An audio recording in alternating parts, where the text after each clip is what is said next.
नमस्कार दोस्तों, मैं हरजीत सिंह आपका स्वागत करता हूं साइंटिफिक सनातन में। दोस्तों, हमने अपनी पिछली वीडियो में काफ़ी सारी हिंदुओं की सामाजिक मान्यताएं बताई थी कि जिनको किस लिए करना शुरू किया गया और उनके साथ मिथ कैसे जुड़ गए, और आज के समय में लोग बिना सोचे समझे उनको फॉलो करते जा रहे हैं। लेकिन उनके पीछे की असली वजह कोई ना कोई साइंटिफिक लॉजिक के साथ शुरू की गई थी। तो दोस्तों, उसी कड़ी में कुछ और परंपराएं बच गई थी जो हम आज के पार्ट 2 में कंप्लीट करने की कोशिश कर रहे हैं। तो दोस्तों, जल्दी से चैनल को सब्सक्राइब कर दीजिए ताकि ऐसी ही रोचक जानकारियां हम आपके सामने लेकर आते रहें।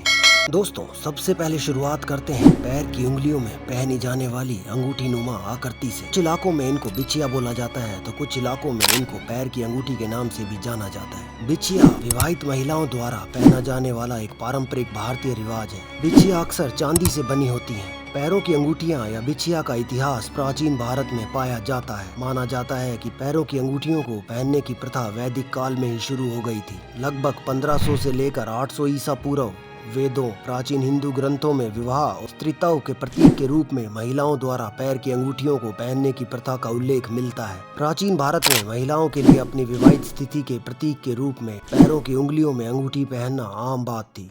आधुनिक समय में भी पैरों की अंगूठियां एक फैशन सहायक वस्तु बन गई हैं और विवाहित और अविवाहित दोनों द्वारा पहनी जाती हैं। लेकिन दोस्तों, पैर की उंगली में अंगूठी पहनने की परंपरा के पीछे आखिर विज्ञान क्या है? दरअसल पैर की अंगूठियों को पहनने की पारंपरिक भारतीय परंपरा के पीछे वैज्ञानिक कारण रिफ्लेक्सोलॉजी की अवधारणा से जुड़ा हुआ है। रिफ्लेक्सोलॉजी वैकल्पिक चिकित्सा का एक रूप है जो इस सिद्धांत पर आधारित है कि शरीर पर कुछ बिंदु, जिन्हें रिफ्लेक्स पॉइंट के नाम से जाना जाता है, शरीर में विशिष्ट अंगों और प्रणालियों से मेल खाते हैं। विचार यह है कि इन बिंदुओं पर दबाव डालने से संबंधित अंगों और प्रणालियों को उत्तेजित करने में मदद मिलती है, जिससे समग्र स्वास्थ्य और कल्याण को बढ़ावा मिलता है। रिफ्लेक्सोलॉजी के अनुसार महिलाओं में पैर का दूसरा अंगूठा प्रजनन प्रणाली से जुड़ा होता है। दूसरे पैर की अंगुली में अंगूठी पहनने से इस रिफ्लेक्स पॉइंट पर हल्का दबाव पड़ता है, जिससे प्रजनन प्रणाली को उत्तेजित करने और मासिक धर्म चक्र को विनियमित करने में मदद मिलती है। इसके बाद दोस्तों, आपने देखा होगा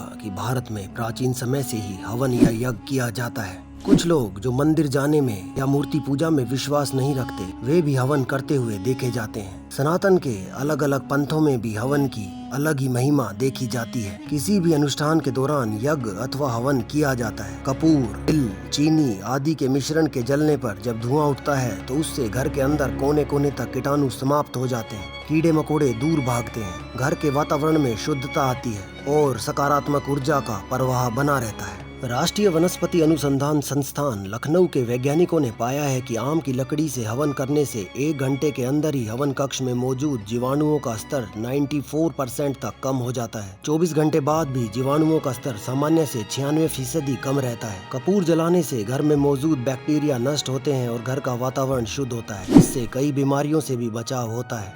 हवन के साथ मंत्र का जाप करने से सकारात्मक ध्वनि तरंगे पैदा होती हैं और शरीर में ऊर्जा का संचार होता है। इसके बाद दोस्तों, अगला पॉइंट है कि आखिर हमारे बड़ों द्वारा हमें रात के समय में नाखून काटने से क्यों मना किया जाता है? दरअसल दोस्तों, नाखून हम आज से नहीं काट रहे। हमारे पूर्वजों के भी नाखून हुआ करते थे।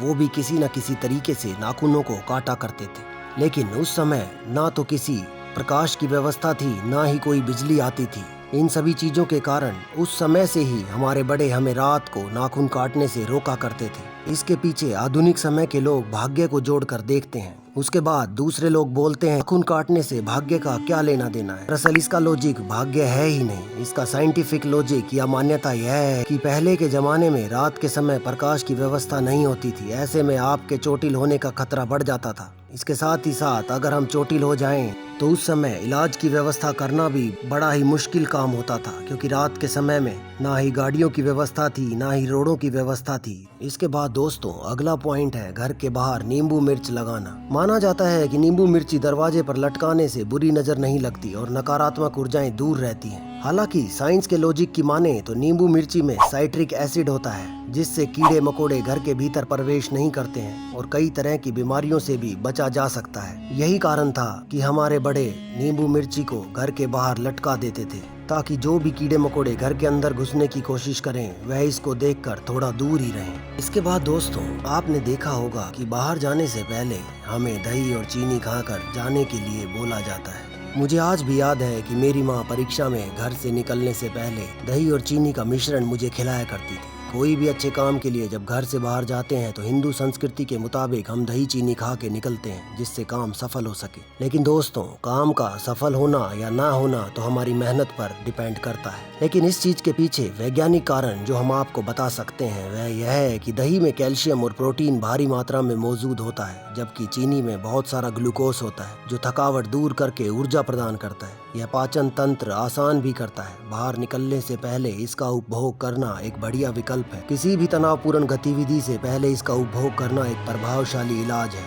लंबे समय तक यदि आप घर से बाहर रहते हैं तो अपनी बॉडी को डिहाइड्रेट करके रखना पड़ता है। यदि पानी का इंतजाम कहीं से ना हो सके तो जो लोग दही और चीनी खाकर निकलते हैं वो अपने आप को लंबे समय तक डिहाइड्रेट रख सकते हैं। इसके बाद दोस्तों, आपने देखा होगा जब भी कभी ग्रहण लगता है तो हमारे बड़े हमें बाहर जाने से रोक देते हैं। दरअसल इसके पीछे का कारण यह है कि सूर्य की रोशनी से त्वचा रोग हो सकते हैं। ग्रहण को देखने से आंखों को भी नुकसान हो सकता है। इसके बाद दोस्तों, आप सभी ने देखा होगा कि हमारे यहाँ पर नदियों में सिक्के फेंकना एक प्रथा सी बन गई है। ऐसा माना जाता है कि तालाब या नदी में सिक्के फेंकने से किस्मत अच्छी हो जाती है, लेकिन इसके पीछे वैज्ञानिक कारण है। प्राचीन समय में अधिकांश मुद्रा आज के स्टेनलेस स्टील के विपरीत तांबे की बनी होती थी, और तांबा एक महत्वपूर्ण धातु है जो मानव शरीर के लिए बहुत उपयोगी है। नदी में सिक्कों को फेंकने का एक तरीका हमारे पूर्वजों ने सुनिश्चित किया था ताकि हम पानी के हिस्से के रूप में पर्याप्त तांबे का सेवन करें। दूसरा कारण यह है कि तांबा यानी कि कॉपर को पानी में डालने से पानी शुद्ध रहता है। इसके बाद दोस्तों, आप सभी ने एक प्रथा और भी देखी होगी कि हम अस्थियों को गंगा नदी में डाल देते हैं। दरअसल हिंदू धर्म शास्त्रों के अनुसार जब तक मृत आत्मा की भस्म गंगा में प्रवाहित नहीं करते, मृत आत्मा की परलोक यात्रा प्रारंभ नहीं होती।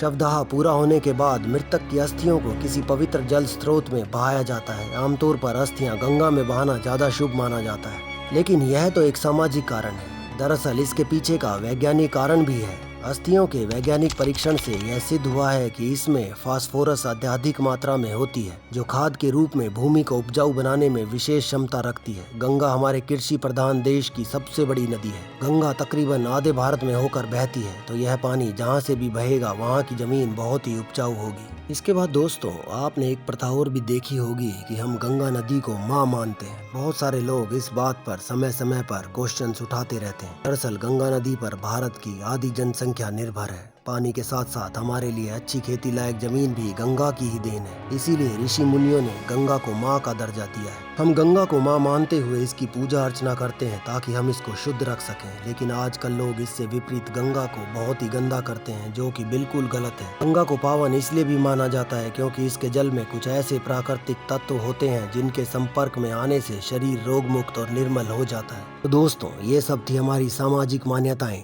हमारी प्रथाएं, जिनको कि हमारे पूर्वजों द्वारा किसी न किसी साइंस की वजह से शुरू किया गया था। धीरे धीरे समय बदलने के कारण हम सब ने इनके पीछे की साइंस और इनके लॉजिक्स को तो छोड़ दिया और इन प्रथाओं को फॉलो करना शुरू कर दिया। लेकिन दोस्तों, हम उम्मीद करते हैं कि इस वीडियो को देखने के बाद आपको अपनी प्रथाओं पर जरूर गर्व महसूस हुआ होगा और इनको मनाने के पीछे का विज्ञान और लॉजिक भी आपको समझ में आ गया होगा। तो आज की वीडियो में बस इतना ही। कैसा लगा आपको आज का ये वीडियो? हमारे कमेंट सेक्शन में अपने विचारों को जरूर बताएं। और अगर आपको वीडियो अच्छा लगा हो तो अपने दोस्तों के साथ भी इसको शेयर करना ना भूलें। तो देखते रहिए दोस्तों साइंटिफिक सनातन। धन्यवाद।